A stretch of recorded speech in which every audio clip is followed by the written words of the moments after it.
Oke yuk, kita mulai penelusuran kita. Coba bayangin deh, pesisir utara Jawa di awal abad ke-16. Angin lautnya tuh bawa aroma garam, rempah-rempah, suasana yang sibuk banget. Nah, di tengah-tengah itu semua, ada satu kekuatan baru yang lagi bangkit. Kesultanan Demak. Dan di jantungnya ada seorang pemimpin yang visinya jauh ke depan. Sultan Trenggono, sang arsitek zaman baru. Kalimat ini, wah bener-bener dapat banget suasananya. Ini bukan cuma cerita soal satu raja loh. Ini tentang pergeseran lempeng sejarah yang dampaknya luar biasa besar. Sebuah kekuatan baru yang siap mendefinisikan ulang apa artinya menjadi Jawa pada saat itu. Nah, biar kita benar-benar paham sehebat apa Sultan Trenggono, kita harus ngerti dulu dunianya kayak gimana. Inilah babak pertama cerita kita, Jawa di persimpangan zaman. Sebuah masa yang penuh gejolak, konflik, tapi juga penuh peluang. Jadi, situasinya saat itu tuh rumit banget. Di satu sisi, kerajaan-kerajaan lama kayak Majapahit itu kekuatannya udah mulai redup. Di sisi lain, Islam bukan lagi cuma agama yang dibawa pedagang, tapi udah jadi kekuatan politik yang dominan. Seolah itu belum cukup, datang lagi nih bangsa Portugis, kekuatan asing dengan teknologi dan agenda yang sama sekali baru. Inilah panggung yang diwarisi oleh Trenggono. Nah, disinilah letak kejeniusan Trenggono. Dia paham banget inti masalah di zamannya. Agama aja tuh nggak cukup buat bangun peradaban, butuh kekuatan politik buat melindunginya. Tapi sebaliknya, kekuatan militer tanpa restu spiritual dan moral itu kosong, rapuh, dan ujung-ujungnya pasti runtuh.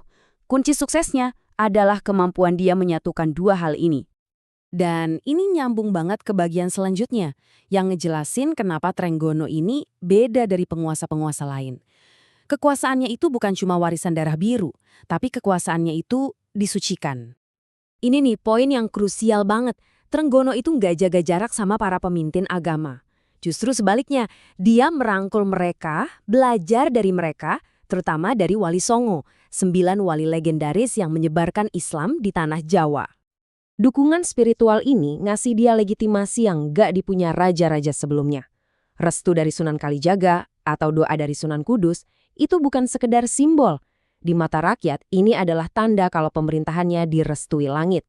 Inilah sumber kekuatan Demak yang sesungguhnya. Dengan fondasi yang sekuat ini, Trenggono pun mulai bergerak. Kita masuk ke fase di mana dia mengubah Demak dari sekedar negara pesisir menjadi sebuah imperium regional yang disegani. Di bawah kepemimpinannya, strateginya berubah total. Gudang-gudang rempah penuh, armada laut disiapkan. Trenggono nggak puas cuma mengamankan wilayahnya aja. Visinya itu menyatukan Jawa di bawah Panji Demak. Ambisinya membentang dari pesisir utara sampai ke jantung Pulau Jawa. Dan target besarnya yang pertama adalah Sunda Kelapa. Kenapa Sunda Kelapa?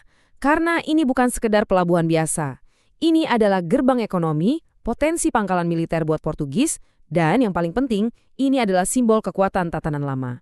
Kalau berhasil merebut Sunda Kelapa, pesannya bakal jelas banget ke seluruh Nusantara.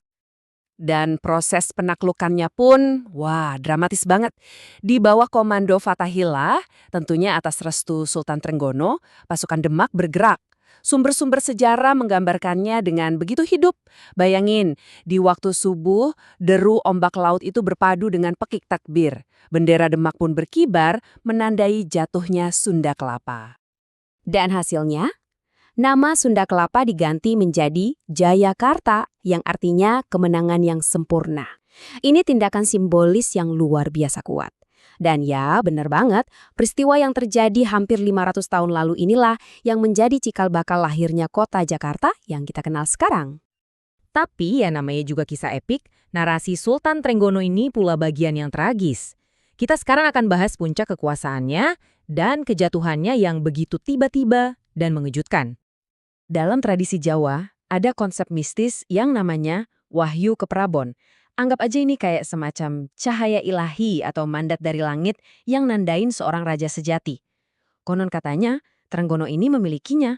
Bahkan diceritakan auranya aja udah cukup buat menenangkan pasukannya dan bikin musuh gentar, bahkan sebelum perang dimulai. Entah ini fakta atau cuma mitos, sebetulnya itu nggak terlalu penting. Yang jauh lebih penting adalah keyakinan orang-orang akan wibawanya itu adalah sebuah kenyataan politik. Legenda ini menjadi sumber kekuatan yang nyata yang membentuk cara sekutu dan musuhnya memandang dia. Coba kita lihat timeline ini deh, biar kebayang seberapa cepat semuanya berubah. Pertama, kita lihat Demak ada di puncak-puncaknya, mendominasi kawasan pesisir Jawa. Terus, Trenggono memimpin ekspedisi besar ke Panarukan. Tapi di sanalah, di tengah bisinya, tragedi terjadi. Beliau gugur, kematiannya jadi titik balik yang fatal. Poros utama Demak hilang, dan imperium yang dia bangun susah payah mulai goyah. Soal kematiannya ini juga diselimuti misteri. Beberapa sumber bilang dia tewas dalam pertempuran yang sengit. Tapi ada sumber lain yang berbisik tentang cerita pengkhianatan dari lingkaran dalamnya sendiri. Kita mungkin nggak akan pernah tahu pasti. Tapi justru misteri inilah yang menambah lapisan drama pada akhir hidupnya. Nah, di bagian terakhir ini kita akan lihat warisan Sultan Trenggono. Apa yang terjadi setelah kematiannya, dan apa sih dampak jangka panjang dari pemerintahannya. Kepergian Trenggono itu seperti mencabut pilar utama dari sebuah bangunan raksasa, langsung memicu efek domino yang meruntuhkan kerajaannya. Pertama, konflik di antara para elit langsung pecah. Ini kemudian mengarah ke perebutan tahta yang berdarah-darah, yang menguras energi kesultanan dari dalam. Akibatnya, ya jelas, kekuatan Demak perlahan-lahan memudar. Nah, dari keretakan inilah, panggung sejarah jadi kosong dan kekuatan-kekuatan baru seperti Pajang dan Mataram Islam bangkit untuk mengisinya. Tapi, meskipun kerajaannya akhirnya runtuh, warisan Trenggono itu tetap hidup dan kuat. Tentu saja sejarah Kesultanan Demak itu sendiri. Terus, kelahiran Jakarta yang tadi kita bahas.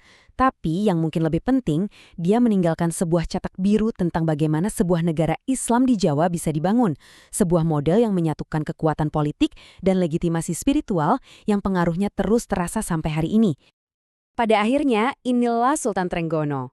Mungkin beliau gugur sebelum semua misinya tuntas, tapi namanya tertanam dalam fondasi Nusantara modern.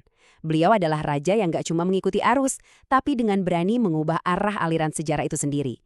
Sebuah pelajaran abadi tentang visi, kekuasaan, dan pengorbanan.